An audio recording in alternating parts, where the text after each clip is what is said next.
ನಮಸ್ತೆ. ಪೋಷಕರು ಬಂದು ಕೇಳ್ತಾರೆ, ಸರ್ ನಮ್ಮ ಮಗ ನಮ್ಮ ಮಾತೇ ಕೇಳಲ್ಲ, ಅರ್ಥನೇ ಮಾಡ್ಕೊಳ್ಳಲ್ಲ ಅಂತ. ಮಕ್ಕಳನ್ನ ಕರೆದು ಮಾತಾಡಿದ್ರೆ, ಅಯ್ಯೋ ನಮ್ಮ ಅಪ್ಪಂಗೂ ಏನೂ ಅರ್ಥ ಆಗಲ್ಲ, ಅಮ್ಮಂಗೂ ಅರ್ಥ ಆಗಲ್ಲ, ನಮ್ಮ ತಾತಂಗೆ ಇನ್ನೂ ಅರ್ಥ ಆಗಲ್ಲ ಅಂತಾರೆ. ನಾನು ಕೇಳಿದೆ, ಇದು ಜನ್ರೇಷನ್ ಗ್ಯಾಪ್ ಅಂತ. ಏನು ಸರ್ ಹಂಗಂದರೆ ಜನ್ರೇಷನ್ ಅಂದರೆ ಅಂತ ಪೇರೆಂಟ್ಸ್ ಕೇಳಿದ್ರು.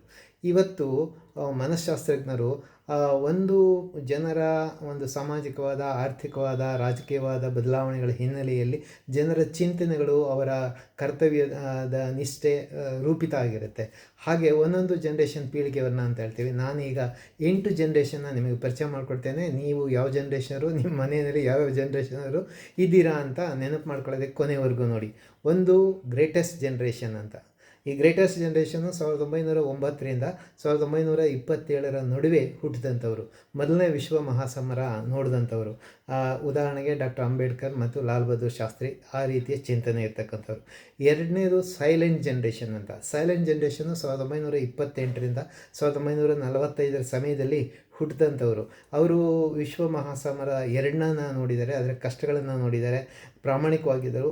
ಬೆಸ್ಟ್ ಅಂತಾರೆ ಡಾಕ್ಟರ್ ಮನಮೋಹನ್ ಸಿಂಗ್ ಅವ್ರನ್ನ ನೆನಪು ಮಾಡ್ಕೊಳ್ಳಿ. ಮೂರನೇದು ಬೇಬಿ ಬೂಮರ್ಸ್ ಅಂತ ಕರಿತೀವಿ. ಇದು ವಿಶ್ವ ಸಮರ ಆದಮೇಲೆ ಬಹಳ ಪ್ರಗತಿ ನಡೀತಾ ಇದ್ದಂಥ ಸಂದರ್ಭದಲ್ಲಿ ಹುಟ್ಟಿದಂಥವ್ರು. ಅವರು ಪ್ರಾಮಾಣಿಕರು, ಹೆಚ್ಚು ಕೆಲಸ ಮಾಡ್ತಕ್ಕಂಥವ್ರು. ನಮ್ಮ ಪ್ರಧಾನಮಂತ್ರಿ ನರೇಂದ್ರ ಮೋದಿಯವ್ರನ್ನ ಮತ್ತು ಸಿದ್ದರಾಮಯ್ಯವ್ರನ್ನ ನೆನಪಲ್ಲಿ ಇಟ್ಕೊಳ್ಳಿ. ನಾಲ್ಕನೇದು ಎಕ್ಸ್ ಜನ್ರೇಷನ್ ಅಂತ ಹೇಳ್ತೀವಿ. ಇವರು 1965ರಿಂದ 1980 ಸಮಯದಲ್ಲಿ ಹುಟ್ಟಿದಂಥವ್ರು. ಇವರು ರಿಯಲಿಸ್ಟಿಕ್ ಮತ್ತು ವರ್ಕ್ ಆ್ಯಂಡ್ ಲೈಫ್ ಬ್ಯಾಲೆನ್ಸನ್ನು ಮಾಡ್ತಕ್ಕಂಥ ಶಕ್ತಿ ಇರ್ತಕ್ಕಂಥವ್ರು. ನೆಕ್ಸ್ಟ್ 5ನೇದು ವೈ ಜನ್ರೇಷನ್ ಅಂತ ಕರಿತೀವಿ. ಇವರು 1981ರಿಂದ 1996 ನಡುವೆ ಹುಟ್ಟಿ ಬೆಳೆದಂಥವ್ರು. ಇವ್ರನ್ನ ಮಿಲಿನಿಯಮ್ ಜನ್ರೇಷನ್ ಅಂತೆಲ್ಲ ಕರಿತೀವಿ. ವಿರಾಟ್ ಕೊಹ್ಲಿ ಅವರು, ಇವರು ಮುಕ್ತವಾದ ಮನಸ್ಸಿನವರು. ಬಹುತೇಕ 40 ಆಸುಪಾಸಿನಲ್ಲಿರ್ತಕ್ಕಂಥ ಎಲ್ಲರೂ ಈ ಜನ್ರೇಷನ್ಗೆ ಸೇರ್ತಾರೆ. 6ನೇದು ಝೆನ್ ಝಿ ಅಂತ ಕರಿತೀವಿ.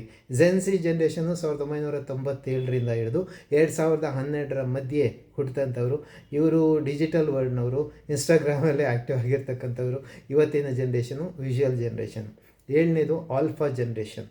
2013ರಿಂದ 2025 ನಡುವೆ ಬೆಳೆದಂಥವರು. ಇವರು ಆಲ್ಫಾ ಜನ್ರೇಷನ್. ಆರ್ಟಿಫಿಷಿಯಲ್ ಇಂಟೆಲಿಜೆನ್ಸ್ ಬಗ್ಗೆ ತುಂಬ ಆಸಕ್ತಿ, ಸ್ಮಾರ್ಟ್ ಸ್ಫೋನ್ಗಳನ್ನು ಇಟ್ಕೊಂಡೇ ಬೆಳೆದಿದ್ದಾರೆ.